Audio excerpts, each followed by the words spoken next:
Dam 999 എന്ന English ചിത്രത്തിന്റെ സംവിധായകനും ഡോക്യുമെന്ററി സംവിധായകനുമായ സോഹൻ റോയാണ് ഇന്ന് മോർണിംഗ് റിപ്പോർട്ടറിൽ അതിഥിയായി എത്തിയിരിക്കുന്നത്. All lights India international film festival അഥവാ ആലിഫ് എന്ന പേരിൽ കൊച്ചിയിൽ നവംബർ 15-ന് ആരംഭിക്കുന്ന ചലച്ചിത്രമേളയുടെ സ്ഥാപക ഡയറക്ടർ കൂടിയാണ് സോഹൻ റോയ്. ഇതോടൊപ്പം കൊച്ചിയിൽ ഫിലിം മാർക്കറ്റ് തുടങ്ങാനും പദ്ധതിയുണ്ട്. ആലിഫിൻ്റെയും അതോടൊപ്പം ഫിലിം മാർക്കറ്റ് എന്ന ആശയത്തെക്കുറിച്ചും കൂടുതൽ അറിയാൻ സോഹൻ റോയിൽ നിന്ന് തന്നെ സ്വാഗതം മോർണിംഗ് റിപ്പോർട്ടറിലേക്ക്. ഇന്ത്യക്കാർക്ക് പൊതുവെ മലയാളികൾക്ക് അവാർഡ് സിനിമ എന്ന് പറയുന്ന ഒരു കാറ്റഗറിയും അല്ലെങ്കിൽ വാണിജ്യ സിനിമ എന്ന് പറയുന്ന ഒരു വലിയ കാറ്റഗറി, അങ്ങനെ രണ്ടായിട്ട് അല്ലെങ്കിൽ രണ്ടായിട്ട് തരം തിരിച്ചാണ് ഇന്ത്യക്കാർ സിനിമയെ കാണുന്നത്. ഇത് തമ്മിലൊരു വലിയ ഗ്യാപ്പ് തന്നെയുണ്ട്. ഈ ഒരു ഗ്യാപ്പ് ബ്രിഡ്ജ് ചെയ്യുക എന്ന ഉദ്ദേശമാണോ ആലിഫിനുള്ളത്? അത് ഇന്ത്യയിൽ ഈ ചാതുർവർണ്ണ്യം നിലനിൽക്കുന്നിടത്തോളം കാലം ഇത്തരം വേർതിരിവുകളും ഉണ്ടാകും. അതിൻ്റെ ആവശ്യമില്ല. കാര്യം സിനിമയ്ക്ക് പരമായ ഒരു ലക്ഷ്യമുള്ളൂ, അത് എൻ്റർടൈൻ ചെയ്യുക എന്നുള്ള ഒരു ലക്ഷ്യം മാത്രമാണ്. ഇത് അലിഫ് എന്ന് പറയുന്നത് ഞങ്ങളുടെ പ്രോജക്റ്റ് ഇൻഡ്യൂഡ് എന്ന് പറയുന്നൊരു ബൃഹത്തായ പദ്ധതിയുടെ ഒരു ഭാഗമാണ്. 100ഓളം ലക്ഷ്യങ്ങളിലെ ഒരു ലക്ഷ്യമാണ് ലോകത്തിലെ ഏറ്റവും വലിയ ഫിലിം ഫെസ്റ്റിവൽ, ഏറ്റവും മികച്ച രീതിയിൽ ഏറ്റവും പ്രൊഫഷണലായിട്ട് നടത്തുന്ന ഫിലിം ഫെസ്റ്റിവൽ ഇന്ത്യയിൽ കൊണ്ടുവരിക എന്നുള്ളത് പ്രോജക്റ്റ് ഇൻഡ്യൂഡിൻ്റെ ഒരു ഭാഗമാണ്. പ്രോജക്റ്റ് ഇൻഡ്യൂഡ് എന്ന് പറയുന്നത് 5 വർഷം കൊണ്ട് ഇന്ത്യൻ ഫിലിം ഇൻഡസ്ട്രിയെ ലോകത്തിൻ്റെ നെറുകയിലെത്തിക്കുക, അതായത് ഹോളിവുഡിനെയും ഓവർടേക്ക് ചെയ്തിട്ടുള്ള ഒരു, അത് റവന്യൂ വൈസ് ആണെങ്കിലും ക്വാളിറ്റി വൈസ് ആണെങ്കിലും എല്ലാ രീതിയിലും വേൾഡിൻ്റെ നെറുകയിലെത്തിക്കുന്ന ഒരു പ്രോജക്റ്റാണ്. ഏതാണ്ട് 67,000 കോടി റുപ്യ ഇൻവെസ്റ്റ്മെൻറ്റ് ടോട്ടൽ വരുന്നൊരു പ്രോജക്റ്റാണ്. അത് നമുക്ക് തീർച്ചയായിട്ടും സാധിക്കുന്നൊരു പ്രോജക്റ്റാണ്. കാര്യം ലോകത്തിലെ 40% മാർക്കറ്റ് ഷെയർ നമ്മുടെ കയ്യിലുണ്ട്. തിയേറ്റർ അഡ്മിഷൻസിൻ്റെ കാര്യത്തിലാണെങ്കിലും നമ്പർ ഓഫ് മൂവീസ് മേക്ക് ചെയ്യുന്ന കാര്യത്തിലാണെങ്കിലും നമുക്ക് അത്രയുണ്ട്. പിന്നെ നമുക്കത് കഴിയാതെ പോകുന്നത് നമ്മളുടെ ക്വാളിറ്റിയിലുള്ള വീഴ്ച മൂലമാണ്. ഇന്ന് നമ്മൾ 4Kയിൽ സിനിമ ഷൂട്ട് ചെയ്തിട്ട് 2Kയിൽ പ്രോസസ്സ് ചെയ്ത് 1Kയിൽ കാണുന്ന ഒരവസ്ഥയാണ്. ഇന്ന് വരെ എൻ്റെ കാഴ്ചപ്പാടിൽ ഇന്ത്യൻസ് സിനിമയെ അതിൻ്റെ ശരിയായ ഫോർമാറ്റിൽ കണ്ടിട്ടില്ലെന്നാണ് ഞാൻ വിശ്വസിക്കുന്നത്. അതിൻ്റെ തുടക്കം എന്ന നിലയിലാണ് ഞങ്ങൾ ടോട്ടൽ ചേഞ്ച് ഇവിടെ വരുത്തിക്കൊണ്ടിരിക്കുന്നത്. ഏതാണ്ട് 10,000-ഓളം ന്യൂ ജനറേഷൻ സ്ക്രീൻസ് നമുക്ക് കൊണ്ടുവരണം. അതിൻ്റെ തുടക്കം എന്ന നിലയിലാണ് തിരുവനന്തപുരത്ത് ഏരീസ് ഫ്ലെക്സ് ഞങ്ങൾ ആദ്യം തുടങ്ങുന്നത്. അപ്പം അതൊരു ഭയങ്കര ചരിത്ര വിജയമായിരുന്നു. കാര്യം അതുകൊണ്ട് തന്നെ, കാര്യം ഫിലിം ഫെസ്റ്റിവൽസ് പലപ്പോഴും ഒരു കർട്ടൻ കെട്ടി പലപ്പോഴും കാണിക്കുന്ന ഒരു അവസ്ഥയിലാണ് പലയിടത്തും നടക്കുന്നത്. അങ്ങനെയൊന്നും അല്ല. ഫെസ്റ്റിവൽ നടത്തുമ്പോൾ പോലും അതിനകത്തൊരു ക്വാളിറ്റി നമ്മൾ മെയിൻറ്റെയിൻ ചെയ്യണം. സിനിമ എന്ന് പറയുന്നത് വെറുതെ ഒരു തിരക്കഥയെ കഥയാക്കി മാറ്റുന്ന അല്ല സിനിമ. കാര്യം അതിനകത്ത് സാങ്കേതിക വിദ്യയും എത്രയോ പേരുടെ എഫേർട്ട് അതിനകത്ത് വരുന്നതാണ്. ഇപ്പം സൗണ്ട് ഡിസൈനർ ഇത്രയധികം എഫേർട്ട് ഇടുന്നൊരു സാധനം ആ സൗണ്ട് ക്വാളിറ്റിയിൽ കാണാതെ കാര്യമില്ല.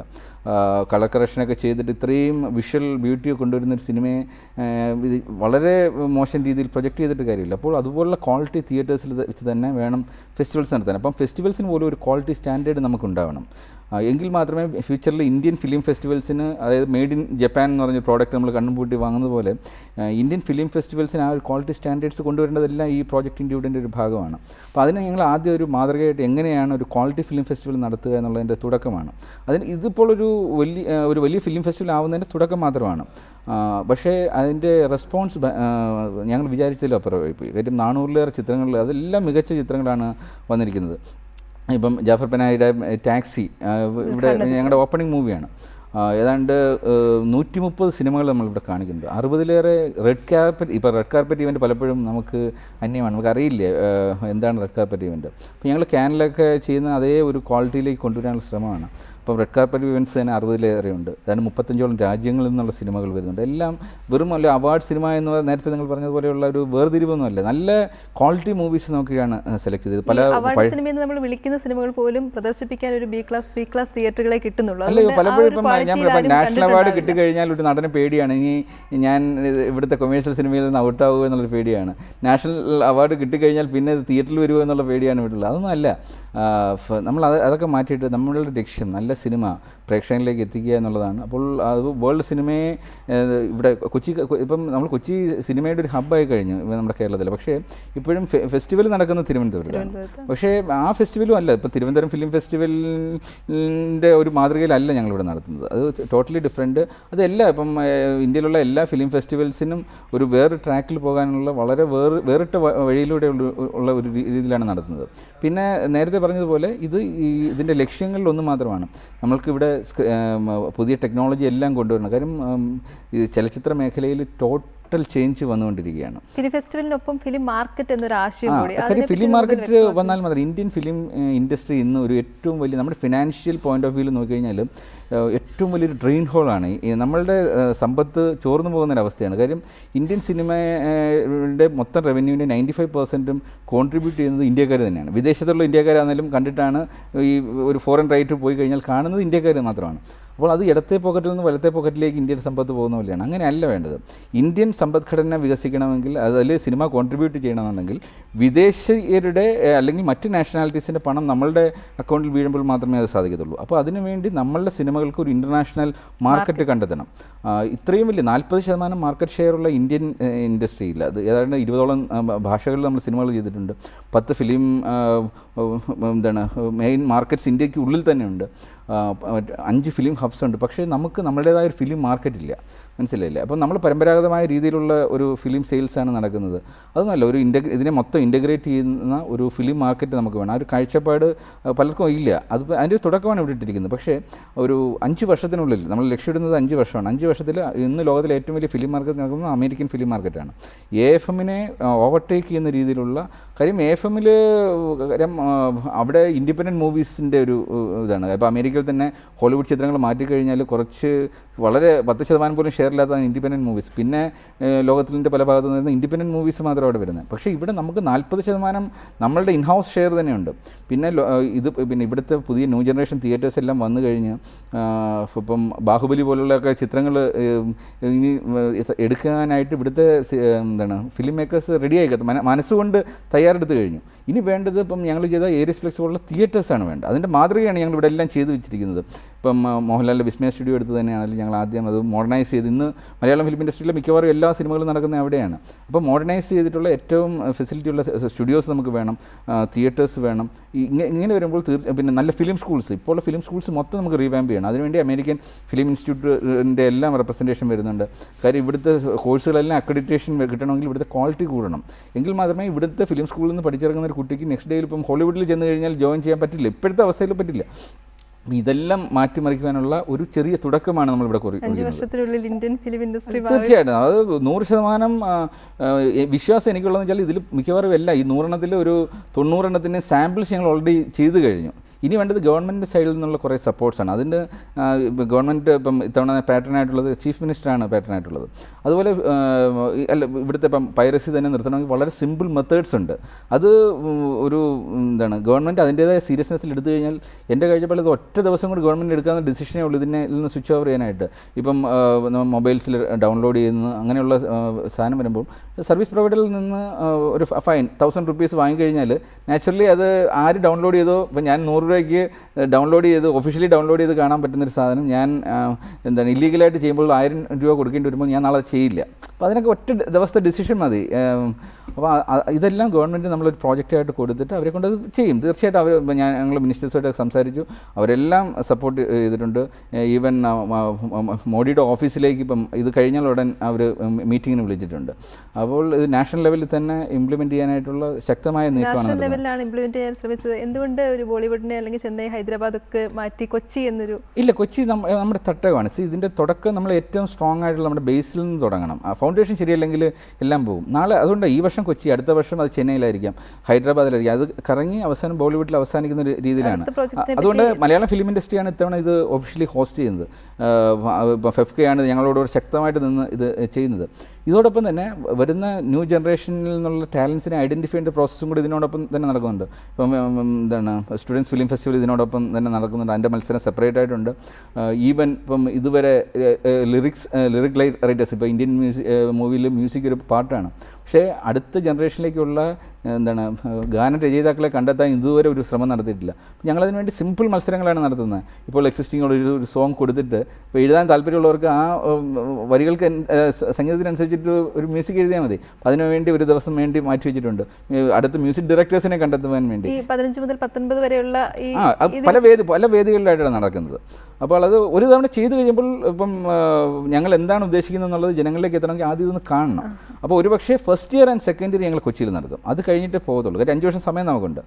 അപ്പോൾ ഇതിൻ്റെ തുടക്കം മാത്രമാണ്. ഇത്തവണ ഒരു ഹംബിൾ ബിഗിനിങ് എന്ന് പറയുന്ന രീതിയിലാണ് 15th ലേ മെറിഡിയനിൽ ഇതിൻ്റെ കമ്പൈൻഡ് ഫിലിം ഫെസ്റ്റിവലിൻ്റെയും ഫിലിം മാർക്കറ്റിങ്ങിൻ്റെ ഒരു കമ്പൈൻഡ് ലോഞ്ച് വരുന്നുണ്ട്. അത് കഴിഞ്ഞിട്ട് 3 ദിവസമാണ് ഫിലിം ഫെസ്റ്റിവലും ഫിലിം മാർക്കറ്റ്സ് നടക്കുന്നത്. 19th closing സെറമണിയാണ്. പിന്നെ ഇതിലേക്ക് വരുന്ന വലിയ വലിയ ആൾക്കാർ, അതായത് നമുക്ക് ഒരിക്കലും ഇമാജിൻ ചെയ്യാൻ പറ്റാത്ത ഒരുപാട് വിദേശത്തു നിന്നും ചൈനീസ് ഫിലിം ഇൻഡസ്ട്രിയിൽ നിന്ന് വരുന്നുണ്ട്, യൂറോപ്യൻ ഫിലിം ഇൻഡസ്ട്രിയിൽ നിന്ന് വരുന്നുണ്ട്, ഹോളിവുഡിൽ നിന്നും ഒക്കെ ഒരുപാട് പേര് ഈ ഈവൻറ്റിന് വരുന്നുണ്ട്. ഒരുപാട് അതുപോലെ കുറേ പേര് നമ്മൾ ആദരിക്കുന്നുണ്ട്. ഇപ്പം ഈവൻ രാജമൗലിയുടെ അച്ഛനാണ് ഇത്തവണത്തെ ഏറ്റവും വലിയ 2 ചിത്രങ്ങൾക്ക് തിരക്കഥ എഴുതിയത്. ഒന്ന് ബാഹുബലിയുടെ തിരക്കഥയും ബജ്രംഗി വൈജയൻ്റെ തിരക്കഥയും. അത് പലർക്കും അറിയില്ല. ഏതാണ്ട് 1000 കോടിയിലേറെ കളക്ഷൻ ഉണ്ടാക്കിയ 2 ബ്രഹ്മാണ്ഡ ചിത്രങ്ങളുടെ തിരക്കഥാകൃത്ത് അദ്ദേഹം നേരിട്ട് വരുന്നുണ്ട്. 15-ാം തീയതി അദ്ദേഹം വരുന്നുണ്ട്. അങ്ങനെയുള്ള ഒരുപാട് ഇന്ത്യൻ ഫിലിം ഇൻഡസ്ട്രിയിൽ നമ്മൾ അറിയാതെ പോയതും എങ്കിൽ ആദരിക്കപ്പെടേണ്ടതുമായിട്ടുള്ള ഒരുപാട് പേരെ നമ്മൾ ഇവിടെ വെച്ച് ആദരിക്കുന്നുണ്ട്. ഇതെല്ലാം കഴിയുമ്പോൾ ഇപ്പം ഫീഡ്ബാക്ക് ഞങ്ങൾ ഉദ്ദേശിച്ചതിനേക്കാളും നല്ല രീതിയിൽ കിട്ടുന്നുണ്ട്. അതുകൊണ്ട് തന്നെയാണ് ഇതിൻ്റെ ബ്രാൻഡ് അംബാസിഡേഴ്സായിട്ട് കേരളത്തിൽ നിന്ന് മോഹൻലാൽ വന്നിട്ടുണ്ട്, മഞ്ജു വാര്യർ വന്നിട്ടുണ്ട്, ഇപ്പം വെങ്കിടേഷ് തെലുങ്കിൽ നിന്ന് വന്നിട്ടുണ്ട്, കമൽഹാസൻ തമിഴിൽ നിന്ന് വന്നിട്ടുണ്ട്, എല്ലാ ഭാഷകളിൽ നിന്ന് ആൾക്കാർ വന്നിട്ടുണ്ട്. ഈവൻ ഫിലിം ടൂറിസം എന്ന് പറഞ്ഞ പുതിയൊരു കൺസെപ്റ്റ് ഞങ്ങൾ ലോഞ്ച് ചെയ്യുന്നുണ്ട്. അതിന് നടൻ ദിലീപാണ് അതിൻ്റെ ബ്രാൻഡ് അംബാസിഡറായിട്ട് വന്നിരിക്കുന്നത്. അങ്ങനെ ശരിക്കും പറഞ്ഞാൽ ഫിലിം ടൂറിസം തന്നെ ഒരു വലിയ പുതിയ കാഴ്ചപ്പാടാണ്. ഇവിടുത്തെ ടൂറിസം ഇൻഡസ്ട്രിക്കൊക്കെ വലിയ പ്രൊമോഷൻ കിട്ടുന്ന സാധനമാണ്. അപ്പോൾ അങ്ങനെ പിന്നെ സിനിമകൾക്ക് ഇപ്പം എല്ലാ വേൾഡിലും ഉള്ള എല്ലാ മലയാളി അസോസിയേഷൻസ്, ഇന്ത്യൻ അസോസിയേഷൻസുമായിട്ടും, കാര്യം പലയിടത്തും പല രാജ്യങ്ങളിലും ചെന്ന് കഴിഞ്ഞാൽ അവിടുത്തെ അസോസിയേഷൻസ് കുറച്ച് പേര് ചേർന്നൊരു ഷോ നടത്തുകയാണ്. നമ്മളതിനെ ഒന്ന് ഫോർമലൈസ് ചെയ്തിട്ട് ശരിക്കും ഇവിടെ സിനിമ റിലീസ് ചെയ്യുന്ന അതേ സമയത്ത് തന്നെ ഇതിനെയൊക്കെ റിലീസിങ് സെൻറ്റേഴ്സായിട്ട് മാറ്റാം. മനസ്സിലായില്ലേ? ഒരു 1000-ഓളം റിലീസിങ് സെൻറ്റർ നമുക്ക് വേൾഡ് വൈഡ് ചെയ്യാനുള്ള പൊട്ടൻഷ്യലുണ്ട്. അപ്പം അത് കോർഡിനേറ്റ് ചെയ്യേണ്ടതെല്ലാം ഈ പ്രോജക്റ്റിൻ്റെ ഭാഗമാണ്. അങ്ങനെ വരുമ്പോൾ അതുപോലെ ഹോം റിലീസ് സിസ്റ്റം വരികയാണ്. അപ്പം ഇനി മുതൽ നമുക്ക് പൈറേറ്റ് CD കാണേണ്ട കാര്യമില്ല. ഏറ്റവും ക്വാളിറ്റിയിൽ 2K ക്വാളിറ്റി തന്നെ വീട്ടിലിരുന്ന് കാണാവുന്ന ഒരു ഫെസിലിറ്റിയിൽ എല്ലാ സിനിമകളും, ഈവൻ ഈ ഇന്ന് വരെ നമ്മൾ അവാർഡ് സിനിമ എന്നൊക്കെ നിങ്ങൾ നേരത്തെ പറഞ്ഞ കാറ്റഗറിയിലുള്ള സിനിമകൾ പോലും എല്ലാം ഇന്ന് വരെ ലോകത്തിൽ നിർമ്മിക്കപ്പെട്ടിട്ടുള്ള എല്ലാ സിനിമകളും അതിൻ്റെ ഹൈ ക്വാളിറ്റിയിൽ തന്നെ സ്റ്റോർ ചെയ്തിട്ട് വീട്ടിൽ ഡൗൺലോഡ് വീട്ടിൽ home theatre, professional home theatres കൊണ്ടുവന്നിട്ട് അവിടെ റിലീസ് ചെയ്യുന്നൊരു സിസ്റ്റം വരുന്നുണ്ട്. അപ്പോൾ അത് തന്നെ അടുത്ത 2 വർഷത്തിൽ തന്നെ 100,000 തിയേറ്റേഴ്സ് ഇന്ത്യയിൽ വരേണ്ട ആവശ്യകതയുണ്ട്. അപ്പം ഇതിനു വേണ്ടി എല്ലാവരും കൂട്ടായ ഒരു മൂവ്മെൻറ്റ് നടത്തി കഴിയുമ്പം ക്വാളിറ്റിയിൽ എനിക്കൊരു സിനിമ കാണാൻ പറ്റുമ്പോൾ ഞാൻ എന്തിനാണ് ഈ പൈറേറ്റഡ് സാധനം എടുത്ത് കാണുന്നത്? ലീഗലായിട്ട് എനിക്ക് കാണാൻ സാധിക്കുമ്പോൾ ഞാൻ എന്തിനാണ് ഇല്ലീഗലായിട്ട് പോകുന്നത്? അപ്പോൾ ഇതിൻ്റെ ഈ മൈൻഡ് സെറ്റ് എല്ലാം മാറും. സിനിമയുടേതായ ഫോർമാറ്റിൽ കാണണം. അല്ലാതെ ഇപ്പം 3 to 5% ആൾക്കാരെ തിയേറ്ററിൽ പോയി കാണുന്നുള്ളൂ. അതിനെ നമുക്കൊരു 15% തന്നെ ആക്കി കഴിഞ്ഞാൽ നമ്മൾ ഹോളിവുഡിൻ്റെ മുന്നിലേക്ക് എത്തിക്കഴിഞ്ഞു റവന്യൂ വൈസിൽ. അപ്പോൾ അതിനു വേണ്ടി നമ്മൾ ആദ്യം ചെയ്യേണ്ടത് ജനങ്ങൾക്ക് പോയി കാണുവാൻ അവരുടെ സമീപ പ്രദേശത്തിൽ ഏറ്റവും ക്വാളിറ്റിയിലുള്ള തിയേറ്റേഴ്സ് എത്തിക്കുകയാണ്. അതിനുവേണ്ടി ഏതാണ്ട് 2000-ഓളം കോർപ്പറേറ്റ് ഫേംസാണ് ജോയിൻ ഹാൻഡ്സ് ചെയ്തിട്ട് ഇപ്പം NRI പ്രൊഡ്യൂസേഴ്സ് അസോസിയേഷൻ എന്ന് പറഞ്ഞ നിർബ എന്ന് പറയുന്ന അസോസിയേഷൻ തുടങ്ങിയിട്ടുണ്ട്. അപ്പോൾ അതിൻ്റെ കീഴിൽ റിച്ച് NRIs മൾട്ടിമില്യനേഴ്സ് എല്ലാം ജോയിൻ ചെയ്യുന്നുണ്ട്. അവരുടെ എല്ലാം ബ്രാൻഡിങ് തിയേറ്റേഴ്സാണ് വരുന്നത്. ഒരു ബ്രാൻഡിങ് തിയേറ്റർ ചെയ്യുമ്പോഴേ നിങ്ങൾ അതിനകത്ത് ഒരു വിധ കോംപ്രമൈസിന് പോകില്ല. അപ്പോൾ ഞങ്ങളതിന് ട്രിവാൻഡ്രത്ത് 4K പ്രൊജക്ഷൻ, ഇന്ത്യയിൽ ഒറ്റ തിയേറ്ററിൽ 4K പ്രൊജക്ഷൻ ഉള്ളൂ. കാര്യം 4K പ്രൊജക്ഷൻ തന്നെ 10 ഇരട്ടി എക്സ്പെൻസാണ്. 4Kയിൽ ഞങ്ങൾ പോകുന്നത് ഞങ്ങളുടെ ബ്രാൻഡിങ് തിയേറ്ററാണ്. അപ്പം ഒരു ബ്രാൻഡിങ് കൺസെപ്റ്റിൽ ചെയ്യുമ്പോൾ മാത്രമേ നമ്മൾ ആ തിയേറ്ററിൽ ജനങ്ങൾക്ക് വേണ്ടി കൊടുക്കാവുന്ന എല്ലാ ഫെസിലിറ്റി നമുക്ക് കൊടുക്കാൻ സാധിക്കത്തുള്ളൂ. അങ്ങനെ കൊടുക്കുമ്പം തീർച്ചയായിട്ടും ജനങ്ങൾ തിയേറ്ററിലേക്ക് വരും. അതുകൊണ്ട് തന്നെയാണ് ബാഹുബലിക്ക് തിരുവനന്തപുരം എന്ന് പറഞ്ഞ സ്ഥലത്ത് 3 കോടി രൂപ കളക്ഷൻ കിട്ടിയിട്ടുണ്ടെങ്കിൽ ജസ്റ്റ് ഇമാജിൻ ഇന്ത്യ മുഴുവൻ ഇതേ കൺസെപ്റ്റ് കൊണ്ടുവരാവുന്നേ ഉള്ളൂ. അപ്പോൾ ഇറ്റ്സ് എ പ്രൂവൺ തിയറിയാണ്. അപ്പം അങ്ങനെ വരുമ്പം ഫിലിം മേക്കേഴ്സിൻ്റെ കാഴ്ചപ്പാടൊക്കെ മാറും. ഇതിലേറെ CSR മൂവീസ് എന്ന് പറയുന്ന സാധനം വരുന്നുണ്ട്. ഇപ്പം ഗവൺമെൻറ് റൂളുണ്ട് 2% പ്രോഫിറ്റ് ഷെയർ, സോഷ്യൽ റെസ്പോൺസിബിലിറ്റി നമ്മൾ സ്പെൻഡ് ചെയ്യണമെന്ന്. അത് മൂവീസിന് വേണ്ടി. അതിപ്പോൾ ഷോർട്ട് ഫിലിം തൊട്ടിട്ട് ഫീച്ചർ ഫിലിം വരെ നമുക്ക് ചെയ്യാം. ഓരോ കമ്പനിയുടെ ചിലർക്ക് 1 ലക്ഷം രൂപയായിരിക്കും അവരുടെ ഈ 2% എന്ന് പറയുന്നത്, ചിലർക്ക് 1 കോടി ഉറുപ്പിയായിരിക്കും, ചിലർക്ക് 10 കോടിയായിരിക്കും. അപ്പോൾ അതിനനുസരിച്ചിട്ട് അതിനെ ഒരു മൂവി മേക്കിംഗ് കൺസെപ്റ്റിലേക്ക് വന്നു കഴിഞ്ഞാൽ ഒരുപാട് നല്ല സിനിമകൾ ഇവിടെ ഉണ്ടാവും. മനസ്സിലായില്ലേ? അപ്പം പലപ്പോഴും ഫിലിം മേക്കേഴ്സ് അവരുടെ 80% സമയം ചിലവഴിക്കുന്നത് അടുത്ത പ്രൊഡ്യൂസറെ അന്വേഷിച്ച് കഷ്ടപ്പെടുകയാണ്. അതല്ല, ഫിലിം മേക്കർ ഫോക്കസ് ചെയ്യേണ്ടത് ഫിലിം മേക്കിങ്ങിനകത്താണ്.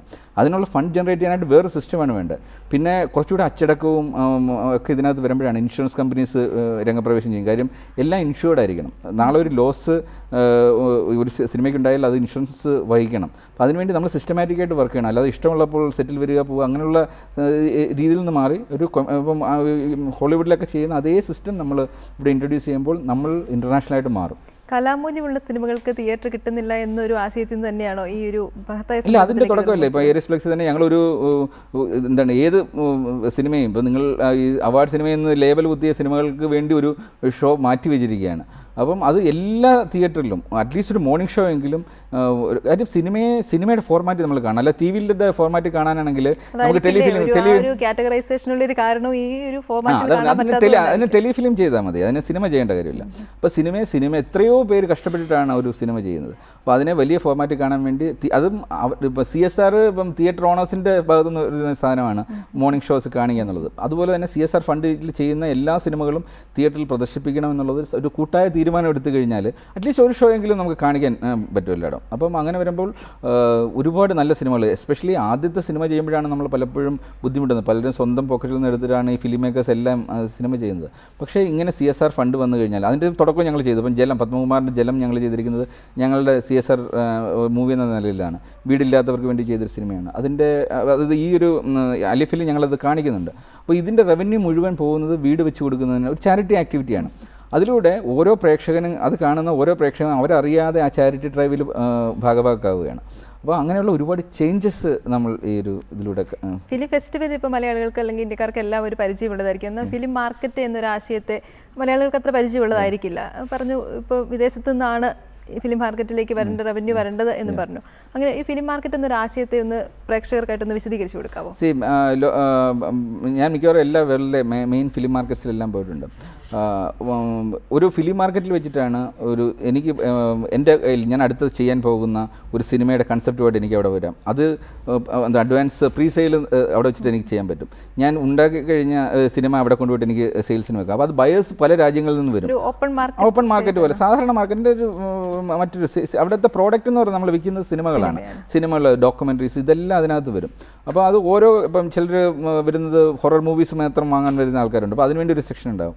അപ്പോൾ അമേരിക്കൻ ഫിലിം മാർക്കറ്റാണ് ലോകത്തിലെ ഏറ്റവും വലിയ ഫിലിം മാർക്കറ്റ്. അവിടെ ഒരു 800ഓളം സ്റ്റാൾ സാറിന് കാണാറുണ്ട്. 8000ഓളം ബയേഴ്സ് അവിടെ എത്താറുണ്ട് പല ഭാഗങ്ങളിൽ നിന്ന് ലോകത്തിൻ്റെ. അപ്പം അതിനേക്കാളൊക്കെ ശക്തമായ രീതിയിൽ നമുക്കിവിടെ ചെയ്യാനുള്ള ചാൻസ് ഉണ്ട്. ഇപ്പം ഞാൻ പറയാം, ചൈന എന്ന് പറയുന്ന ഒരു വലിയ ഇൻഡസ്ട്രി ആയിക്കൊണ്ടിരിക്കുകയാണ് ഫിലിം ഇൻഡസ്ട്രി.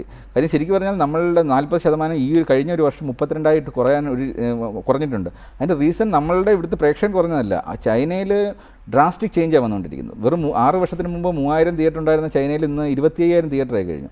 അപ്പോൾ അവിടെ ആദ്യമായിട്ടാണ് ഇന്ത്യൻ സിനിമ റിലീസ് ചെയ്യുന്നത്. PK റിലീസ് ചെയ്തിട്ട് 100 കോടിയാണ് കളക്ട് ചെയ്തത്. അപ്പോൾ ഇത്തവണ ഞങ്ങൾ ചൈനീസ് ഗവൺമെൻറ്റിനെ എല്ലാം ഇതിനകത്ത് ഇൻവൈറ്റ് ചെയ്യാൻ വേണ്ടി ചെന്നപ്പോൾ, കാര്യം ചൈനീസ് ഗവൺമെൻറ് ഇവിടെ 300 ജയൻറ്റ് സ്ക്രീൻസ് കൊണ്ടുവരുന്നുണ്ട്. അപ്പോൾ അതിൻ്റെ എല്ലാം ഡിസ്കഷൻ വേണ്ടി ഞങ്ങൾ ഇവിടെ ചെന്നപ്പോഴാണ് ഞാനാണ് ആദ്യമായിട്ട് ബാഹുബലിയുടെ ട്രെയിലർ അവർക്ക് പ്ലേ ചെയ്ത് കാണിച്ചു കൊടുക്കുന്നത്. ഞങ്ങൾ നെറ്റിൽ കയറിയിട്ട് കാണിച്ചു കൊടുക്കും. ഇപ്പം ബാഹുബലി ഈ മാസം അവിടെ റിലീസ് ചെയ്യാൻ പോകണം. 5000 തിയേറ്ററിലാണ് റിലീസ് ചെയ്യുന്നത്. ഇവിടെ നമ്മൾ ഇതുവരെ ബാഹുബലി 4000 തിയേറ്ററിൽ റിലീസ് ചെയ്തിട്ടുള്ളൂ. ഈ 5000 തിയേറ്റർ എന്ന് വെച്ചാൽ ഏറ്റവും നമ്മൾ ബാഹുബലിയുടെ ഒരു 4K പ്രിൻ്റാണ് ഇതുവരെ കാണിച്ചിട്ടുള്ളതെന്ന് ആലോചിക്കണം. എയർസ്പ്ലെക്സിൽ മാത്രമാണ്. അവിടെ 4K തിയേറ്റേഴ്സ് ഇഷ്ടം പോലെയാണ്, മനസ്സിലായി. മിക്കവാറും എല്ലായിടവും 4K തിയേറ്റേഴ്സാണ്. അപ്പം ബാഹുബലി ഇന്ത്യയിലും വിദേശത്ത് നേടിയതിനേക്കാളും കൂടുതൽ കളക്ഷൻ ആയിരിക്കും ചൈനയിൽ നേടാൻ പോകുന്നത്. അപ്പോൾ അതൊരു ചിത്രം, അങ്ങനെ എത്രയോ ചിത്രങ്ങൾ നമുക്ക് ചെയ്യാൻ പറ്റും. അപ്പം ചൈനീസ് ഗവൺമെൻറ് തന്നെ തീരുമാനിച്ചിട്ടുണ്ട് ഇന്ത്യയിൽ നിന്ന് ഏതാണ്ട് ഒരു 10 സിനിമകളെങ്കിലും എല്ലാ വർഷവും എടുക്കുക എന്നുള്ളൊരു തീരുമാനമായിട്ടുണ്ട്. ഇതുകൂടാതെ ഇൻഡോ ചൈന പ്രോജക്ട്സ് അവർ അനൗൺസ് ചെയ്യണം. അങ്ങനെ വരുമ്പം ഒരു കഥ സെലക്ട് ചെയ്യുന്ന അങ്ങനെ ആയിരിക്കും. പകുതി ക്യാരക്ടേഴ്സ് ഇന്ത്യയിൽ നിന്നും പകുതി ചൈനയിൽ നിന്നും, രണ്ട് ഇൻഡസ്ട്രിയും കൂടെ ജോയിൻ ഹാൻഡ്സ് ചെയ്തിട്ട് ആദ്യത്തെ ചിത്രം ഇപ്പോൾ അനൗൺസ് ചെയ്തിട്ടുണ്ട്. അതിൻ്റെ ഷൂട്ട് ഇപ്പം സ്റ്റാർട്ട് ചെയ്തിട്ടുണ്ട്. കുങ്ഫു യോഗ എന്ന് പറഞ്ഞിട്ട് ജാക്കി ചാൻ ഹീറോ ആയിട്ട് ഋതിക് റോഷനെയാണ് അവർ ഓപ്പോസിറ്റായിട്ട് ഇപ്പം സെലക്ട് ചെയ്തിരിക്കുന്നത്. അതിൻ്റെ ഷൂട്ട് ഇപ്പം ദുബൈയിൽ നടന്നുകൊണ്ടിരിക്കുകയാണ്. മിക്കവാറും അതിൻ്റെ ഡയറക്ടറെല്ലാം ഞങ്ങൾ കണ്ടു. അപ്പോൾ അവർക്ക് മിക്കവാറും ഈ ആഴ്ച ബ്രേക്ക് വരാൻ ചാൻസ് ഉണ്ട്. അങ്ങനെയാണെങ്കിൽ എൻ്റെ ടീം ഇവിടെ ഈ നമ്മുടെ ഫെസ്റ്റിവലിലേക്ക് വേണ്ടി വരും. അതായിരിക്കും അങ്ങനെയാണെങ്കിൽ അവർ ഇതുവരെ ഒഫീഷ്യലി അത് അനൗൺസ് ചെയ്തിട്ടില്ല. അങ്ങനെയാണെങ്കിൽ അവരിവിടെ എത്തുകയാണെങ്കിൽ ഇവിടെ വെച്ചിട്ടായിരിക്കും അതിൻ്റെ ഒഫീഷ്യൽ അനൗൺസ്മെൻറ്റ് നടത്തുന്നത്. അതുപോലെ തന്നെ ഇപ്പം ഈ ഒരു പ്രോജക്റ്റുമായി ബന്ധപ്പെട്ട് നമ്മുടെ കേരളത്തിൽ നിന്ന് മാത്രം ഏതാണ്ട് 4 മെഗാ പ്രോജക്ട്സ് വന്നിട്ടുണ്ട്. ഏതാണ്ട് 150 കോടി 200 കോടി റേഞ്ചിലുള്ള 4 പ്രോജക്ട്സ് ആയിട്ട് ഡിസ്കഷൻ നടക്കുന്നുണ്ട്. ഏതാണ്ട് 50 കോടിക്ക് 100 കോടിക്ക് ഇടയ്ക്കുള്ള 2 പ്രോജക്ട്സ് വേറെ വരുന്നുണ്ട്. ഇപ്പം അങ്ങനെയുള്ള ഇപ്പം കാഴ്ചപ്പാടൊക്കെ മാറി തുടങ്ങി നമ്മുടെ ഫിലിം മേക്കേഴ്സിൻ്റെ. അതായത് കേരളത്തിൽ മാത്രമല്ല, കേരളം എന്ന് പറഞ്ഞാൽ ഇപ്പോൾ ഇൻ്റർനാഷണൽ മാർക്കറ്റിൽ നമ്മൾ അമേരിക്കൻ ഫിലിം മാർക്കറ്റിൽ ചെന്ന് കഴിഞ്ഞാൽ അവരിടുന്നത് ഇന്ത്യൻ ഫിലിം മാർക്കറ്റിന് വേണ്ടി 5% ഒരു സിനിമ കൊണ്ടുവന്നാലും ഇന്ത്യയിൽ നിന്ന് ഇത്രേ കിട്ടത്തുള്ളൂ. വളരെ ചെറിയൊരു മാർക്കറ്റ് വാല്യൂ അവരിടുന്നു ഇത്രയും വലിയൊരു രാജ്യത്തിന്. മാത്രവുമല്ല, ഈ ഇന്ത്യ മഹാരാജ്യത്തിലെ ഒരു ചെറിയ പൊട്ട് മാത്രമാണ് മലയാളം ഫിലിം ഇൻഡസ്ട്രി. അപ്പം നമ്മുടെ ഇവിടുത്തെ ഫിലിം മേക്കേഴ്സിന് ഒരുപാട് കഴിവുള്ളവരുണ്ട്. അവരെ എന്തുകൊണ്ട് ഇൻ്റർനാഷണലി നമുക്ക് കൊണ്ടുപോകാൻ സാധിക്കുന്നില്ല? അവർക്കൊരു വേദി ഉണ്ടാക്കണം. അപ്പോൾ അതിനുവേണ്ടി പ്രോജക്റ്റ് ഇൻസ്റ്റിറ്റ്യൂട്ട് എന്ന് പറയുന്നത് ഒരു പ്ലാറ്റ്ഫോമാണ്. We are creating a platform.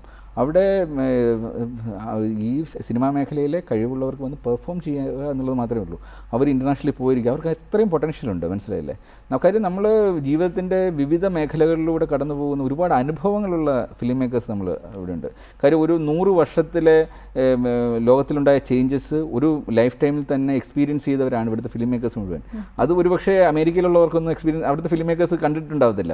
കാര്യം അവിടെ അവർ ജനിച്ചപ്പോൾ തന്നെ കാലഘട്ടം മാറിക്കഴിഞ്ഞു. പക്ഷേ ഇവിടുത്തെ ഫിലിം മേക്കേഴ്സ് മണ്ണെണ്ണ വിളക്കിൽ നിന്നും ഏറ്റവും ലേറ്റസ്റ്റ് ടെക്നോളജിയിലേക്ക് എല്ലാം ഓരോന്നും അനുഭവിച്ച് വന്ന അവരുടെ ഉള്ളിൽ ക്രിയേറ്റിവിറ്റിക്ക് പുതിയ തലങ്ങൾ കണ്ടെത്താൻ സാധിക്കും.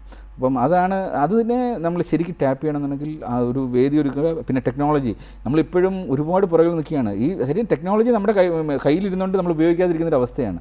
ആ ടെക്നോളജിയും കൂടെ, കാര്യം സിനിമ എന്ന് പറയുന്നത് ടാലൻറ്റ് മാത്രമല്ല, വെറും ക്രിയേറ്റിവിറ്റി മാത്രമല്ല, അതിനകത്ത് ടെക്നോളജിയും കൂടെ ആഡ് ചെയ്യുമ്പോഴാണ് അതൊരു വലിയൊരു ഫീസ്റ്റായിട്ട് വേണം നമ്മൾ ഡെലിവർ ചെയ്യാൻ. അങ്ങനെ വരുമ്പോൾ തിയേറ്ററിൽ നിന്ന് അകന്നുപോയ പ്രേക്ഷകൻ തിയേറ്ററിലേക്ക് വരും. ഇപ്പം ബാഹുബലി തിയേറ്ററിൽ കാണാൻ ഫെസിലിറ്റി ഉള്ളപ്പോൾ ഒരാളും വീട്ടിലിട്ടൊരു CD ഇട്ടത് കാണില്ല. അവതാർ എന്ന് പറയുന്ന സിനിമ ശരിക്കും IMAX 3Dയിൽ പോയി കാണേണ്ട സാധനമാണ്.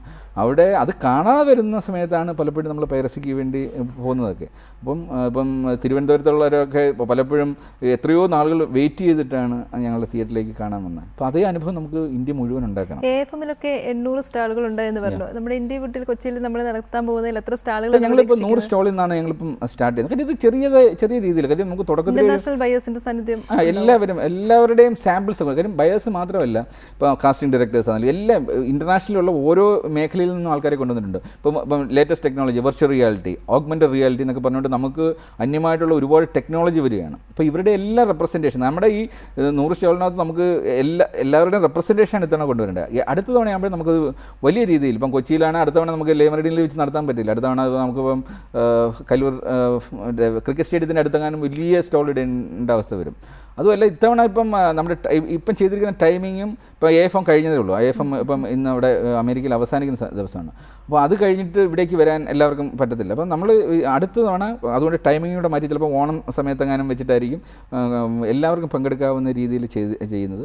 പക്ഷേ അടുത്ത തവണ ഞങ്ങൾക്ക് കുറച്ചുകൂടി ഈസി ആയിരിക്കും. ഇത്തവണ ആദ്യമായിട്ട് ചെയ്യുമ്പോഴുള്ള ഒരുപാട് കാര്യം, ഇതൊരു ബൃഹത്തായ പദ്ധതിയാണ്, മനസ്സിലായില്ലേ? അപ്പം കഴിഞ്ഞ 10 മാസമായിട്ട് ശരിക്കും പറഞ്ഞാൽ ഒരുപാട് എഫേർട്ട് ഇട്ടിട്ടാണ് ഇവിടം വരെ എത്തിച്ചിട്ടിരിക്കുന്നത്.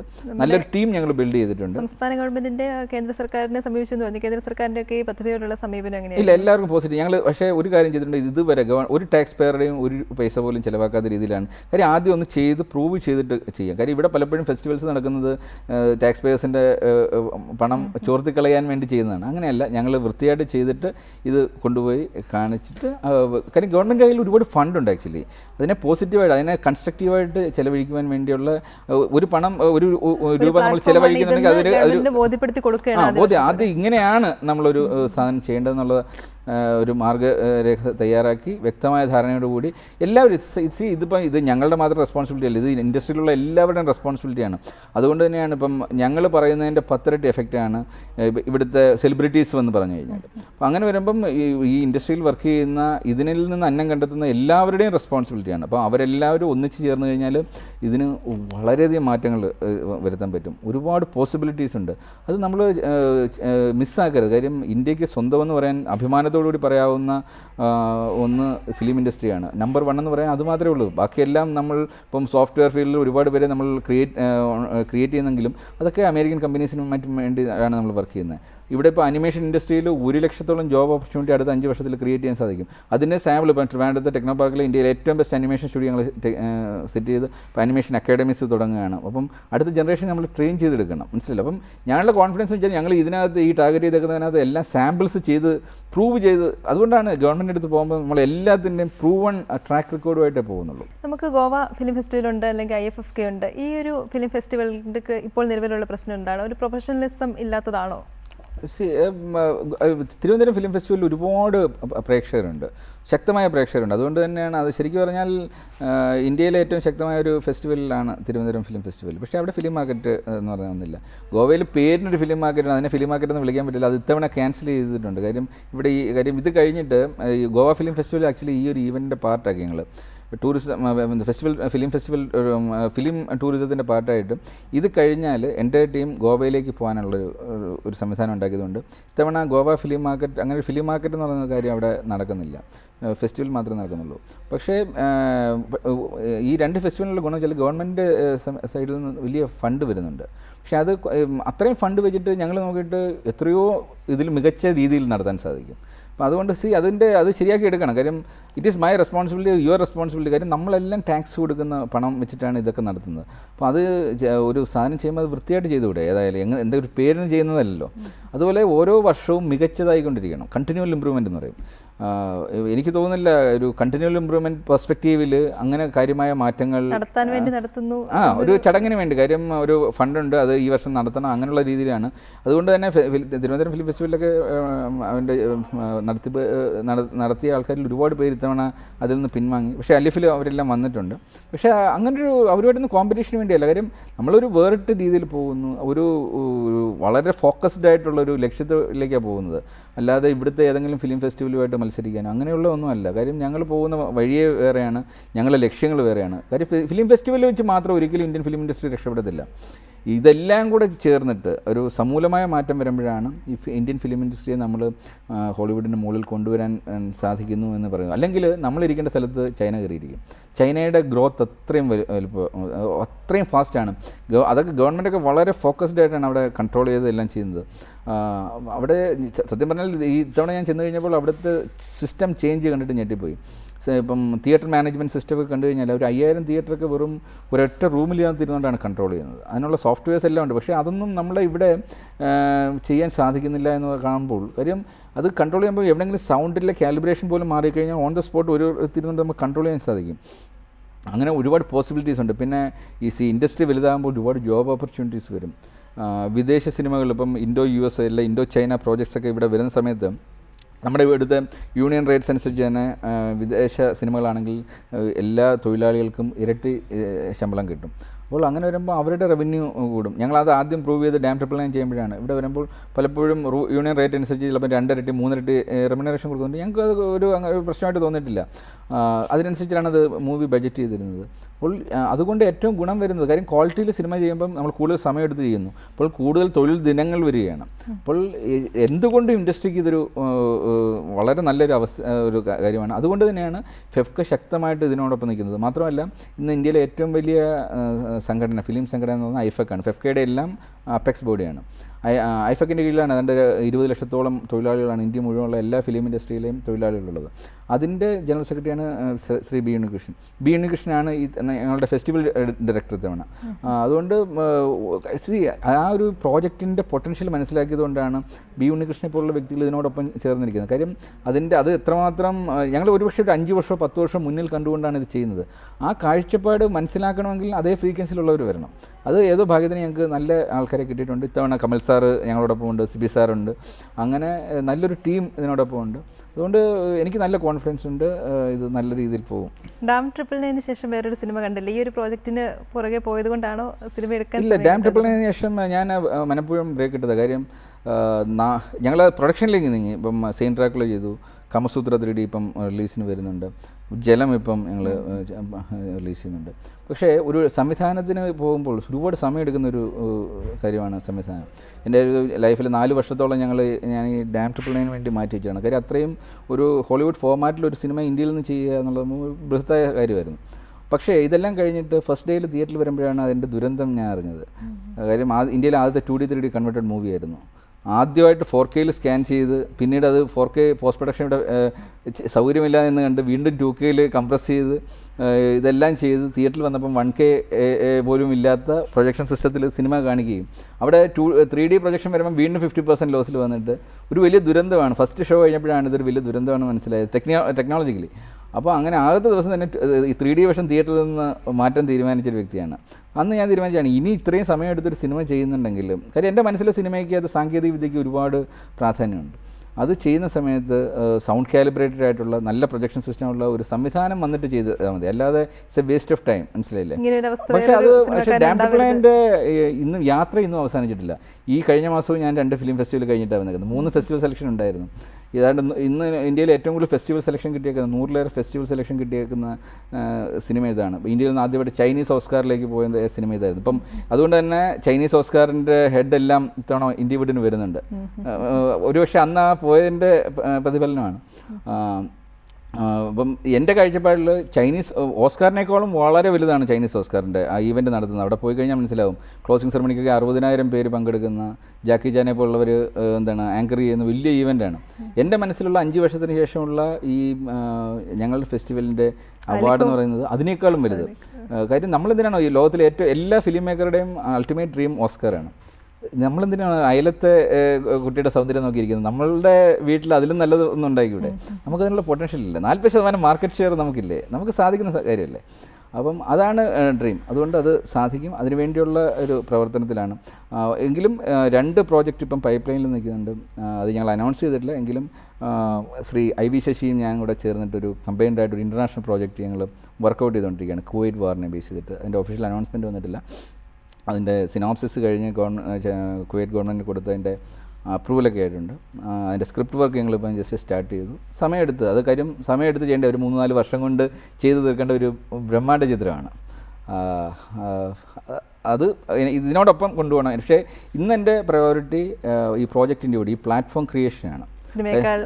കാര്യം ആ പ്ലാറ്റ്ഫോം വന്നു കഴിഞ്ഞാൽ എനിക്കും എല്ലാവർക്കും ഗുണം ചെയ്യുന്ന സാധനമാണ്. അതിൻ്റെ പുറത്തു നിന്നുണ്ട്. കാര്യം ഞാൻ ഒരു വലിയ നാടകം അവതരിപ്പിക്കുവാൻ വേണ്ടി സജ്ജമാക്കുമ്പോൾ എനിക്ക് ആദ്യം വേണ്ടത് അത് അവതരിപ്പിക്കാനുള്ള ഒരു പ്ലാറ്റ്ഫോം അല്ലേ. ആ പ്ലാറ്റ്ഫോം ഇല്ലാതെ എത്ര വലിയ ഡ്രാമ സെറ്റ് ചെയ്തിട്ടും കാര്യമില്ല. അപ്പോൾ ആ പ്ലാറ്റ്ഫോം ക്രിയേറ്റ് ചെയ്യുന്ന ഒരു പ്രോസസ്സാണ് പ്രോജക്റ്റ് ഇൻഡിവിഡ്. അതിനുവേണ്ടിയാണ്. അതുകൊണ്ട് കാര്യം ഫോക്കസ് ഔട്ട് ആയി കഴിഞ്ഞാൽ ഒന്നും ശരിയാവില്ല. അതുകൊണ്ടാണ് ഇപ്പോൾ പ്രോജക്റ്റ് ഇൻഡിവിഡ് ഇന്ന് ലോകം കണ്ടിട്ടുള്ള ഏറ്റവും വലിയ ഫിലിം പ്രോജക്റ്റ് ഏതെന്ന് ചോദിച്ചു കഴിഞ്ഞാൽ അത് പ്രോജക്റ്റ് ഇൻഡിവിഡാണ്. കാര്യം അതിനു മുമ്പ് ചെയ്തേക്കുന്ന അവതാർ എന്ന് പറഞ്ഞ സിനിമയ്ക്ക് പോലും 1500 കോടി വരെ ബഡ്ജറ്റുള്ളൂ.